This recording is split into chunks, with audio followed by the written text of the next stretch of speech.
नमस्कार। मैं अरुण के Sharma, analyst one thoughts. Pahalgam आतंकी हमला 22 अप्रैल दिन में 2:30 से लेकर और 3 बजे के बीच में हुआ था। आज 5 मई है, सोमवार। आज हमारे सुप्रीम कोर्ट के अंदर भी वक्फ संशोधन बिल जो अधिनियम बन चुका, जो कानून बन चुका, उसके विषय में आज फैसला होने वाला है। इस बीच ये एनआईए के जो इंक्वायरी है उसमें एक बात सामने आई है कि 15 दिन पहले दुकान खोलने वाला स्थानीय व्यक्ति एनआईए की जांच के घेरे में आया है। पहलगाम में हुए आतंकी हमले की जांच के तहत लगभग 100 से 150 लोगों से पूछताछ हुई थी। इस हमले में 26 लोग मारे गए थे। जम्मू कश्मीर के पहलगाम में एक स्थानीय व्यक्ति जिसने पर्यटकों पर आतंकवादी हमले से लगभग 15 दिन पहले अपनी दुकान खोली थी और घटना के दिन अपनी दुकान नहीं खोली। ये अजीब संयोग है या प्रयोग है, हमें नहीं पता। राष्ट्रीय जांच एजेंसी एनआईए सहित कई केंद्रीय एजेंसियों के अधिकारी पूछताछ कर रहे हैं। ऐसी जानकारी अखबारों में भी पढ़ने को आई है।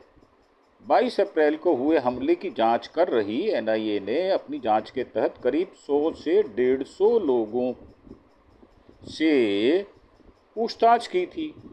पूछताछ के दौरान ही केंद्रीय एजेंसी इस व्यक्ति के बारे में जानकारी हासिल करती है। घटना वाले दिन अपनी दुकान नहीं खोली और एक सूत्र ने कहा है, जब केंद्रीय एजेंसियों और एनआईए के अधिकारी उनसे पूछताछ कर रहे थे और कुछ सुराग हासिल करने के लिए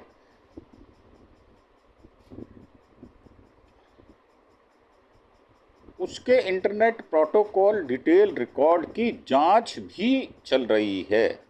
केंद्रीय एजेंसियों के सूत्रों ने बताया कि एनआईए की टीम ने उन सभी स्थानीय लोगों की सूची तैयार की जो उस समय घटनास्थल पर मौजूद थे और अब उनसे पूछताछ कर रही है। सूत्रों ने कहा है कि चूंकि मामला एनआईए के पास है, इसलिए हम उन्हें मदद मुहैया करा रहे हैं और सभी स्थानीय लोगों को उनके पास भेज रहे हैं।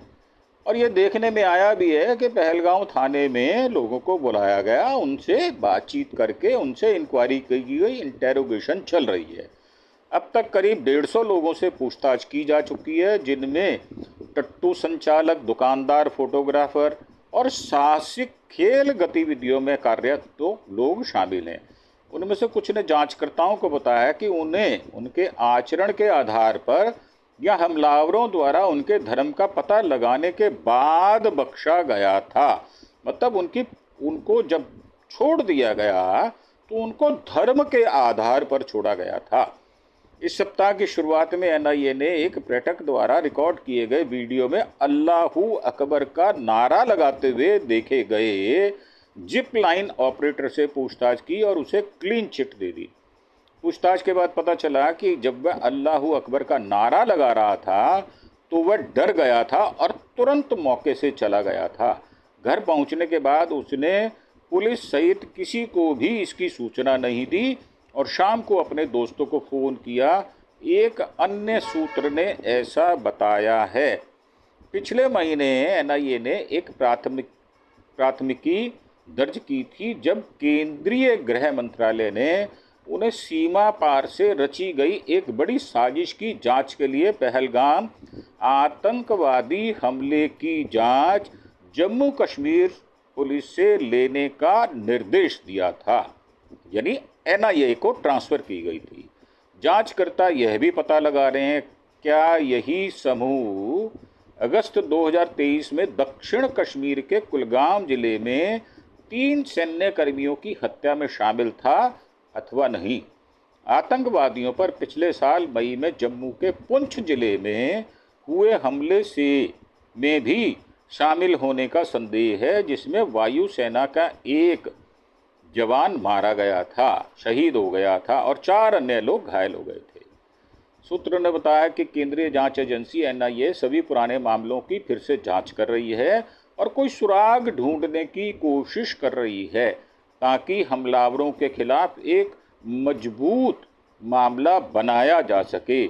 पहलगाम आतंकी हमलों के बाद भारत और पाकिस्तान के बीच वैध जो जो जो तनावपूर्ण संबंध हो गए हैं।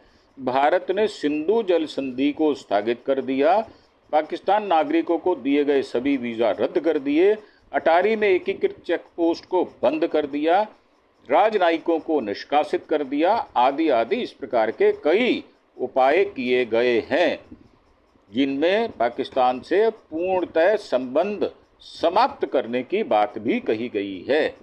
इस सप्ताह भारत ने पाकिस्तान से आने जाने वाले या वहां से जाने आने वाले सभी मामलों के आयात या परगमन पर तत्काल प्रतिबंध लगा दिया गया है। तो ये एनआईए जो जांच कर रही है वो बात बिल्कुल ठीक है कि वो उन सभी लोगों से जो संदिग्ध रहे हैं जांच करनी आवश्यक है, और जो जांच के घेरे में आएगा और जिसकी आइडेंटिफिकेशन साफ नहीं होगी या जिनको हम पुलिस की लैंग्वेज में कहते हैं कि जो व्यक्ति संदिग्ध होता है उसका स्ट्रेंजर रोल काटा जाता है। परंतु यहाँ पर देश की सुरक्षा का मामला है। हमारे देश के अंदर हमारी सीमा में घुसकर पाकिस्तान आतंकवादियों द्वारा 26 लोगों को, निहत्थे लोगों को मार दिया जाता है। तो इंक्वायरी सभी की होनी आवश्यक है, वहाँ से कोई ना कोई सूत्र अवश्य मिलता है, क्योंकि बगैर, मेरा ऐसा मानना है कि बगैर लोकल समर्थन के ऐसी घटना को अंजाम देना ये बहुत मुश्किल काम है, क्योंकि वहाँ से जो भारत की सीमा है वो करीब 100 किलोमीटर से ज़्यादा दूर है। वो आतंकवादी 100 किलोमीटर जंगल पार करके आए, उनको किसने मदद दी, रात को किसने सुलाया, किसने खाना खिलाया, किसने उनके विषय में जानकारी नहीं दी, जबकि उनके पास असला भी था, गोला बारूद भी था, बंदूकें भी थी, M4 राइफल भी उनके पास थी। क्या वो चिड़िया की चोंच है जो वो बगल में दबा कर ले आए और लोगों को पता नहीं लगा? तो मेरा मानना बिल्कुल निश्चित है, भले ही कश्मीर के लोगों ने उस समय मदद की हो, परंतु किसी की इंक्वायरी करने में मुझे नहीं लगता कोई बुराई है। अगर आप पाक साफ हैं तो आपके खिलाफ कोई कार्रवाई नहीं होगी, और अगर आप संदिग्ध हैं तो आपसे प्रश्न पूछे जाएंगे, आपको इंटरोगेट किया जाएगा। इसको हमारी जो पुलिस की लैंग्वेज होती है उसमें जेरे दरियाफ्त कहा जाता है। आपसे दरियाफ्त की जाएगी और कड़ी दरियाफ्त होगी अगर आप संदिग्ध हैं। तो मेरा मानना ये है कि एनआईए जो कर रही है बहुत उचित है और उसको वैसा ही करना चाहिए, बल्कि और सख्ती से और कड़ाई से पूछताछ करनी चाहिए ताकि कोई सुराग हाथ लगे और उन आतंकवादियों तक पहुंचा जा सके जो लोग 26 लोगों को मारकर कहाँ चले गए, उनको जमीन खा गई, उनको आसमान निगल गया, कहाँ वापस चले गए, कैसे चले गए, किन लोगों ने उनको वापसी जाने में मदद की, किन लोगों ने उनको आने में मदद की, ये यक्ष प्रश्न खड़े रहेंगे और हम सरकार से इन प्रश्नों को करते रहेंगे। भले ही सरकार हमसे नाराज रहे, परंतु उनको इन प्रश्नों के जवाब भी देने होंगे और भारत का बदला पाकिस्तान से लेना भी होगा। आज जन समुदाय भारत का अपने निजाम के साथ खड़ा है, परंतु अंतर मन में वो उनसे नाराज भी है कि भारत इस बात को धीरे धीरे डिले कर रहा है। कोई माकूल कार्रवाई करते हुए नजर नहीं आ रहे। जो कार्रवाई की जा रही है वो कागजों में है, बातों में है, और जो प्रतिबंध हम लगा रहे हैं वो पाकिस्तान के ऊपर उतने कारगर सिद्ध नहीं हो रहे। तो मेरा मानना ये है कि हमारी सेना को, हमारी भारत सरकार को कुछ ऐसा करना चाहिए जिससे हमारे गुजर गए, मारे गए 26 परिवार ही नहीं, 26 करोड़ परिवारों को मन में तसल्ली हो कि हाँ, हमने बदला लिया है। बालाकोट जैसा बदला हमें नहीं चाहिए।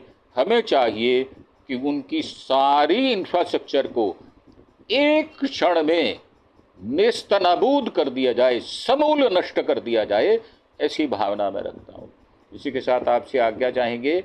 एक बार फिर से आपसे प्रार्थना कि आप हमारे चैनल अरुण के शर्मा एनालिस्ट वन थॉट को सब्सक्राइब अवश्य करें और साथ ही बेल आइकॉन को अवश्य दबाएं, ताकि आपको इस प्रकार की सूचनाएं, विचार आपको मिलते रहें। इसी के साथ आपका धन्यवाद। Thank you. जय हिंद, जय भारत।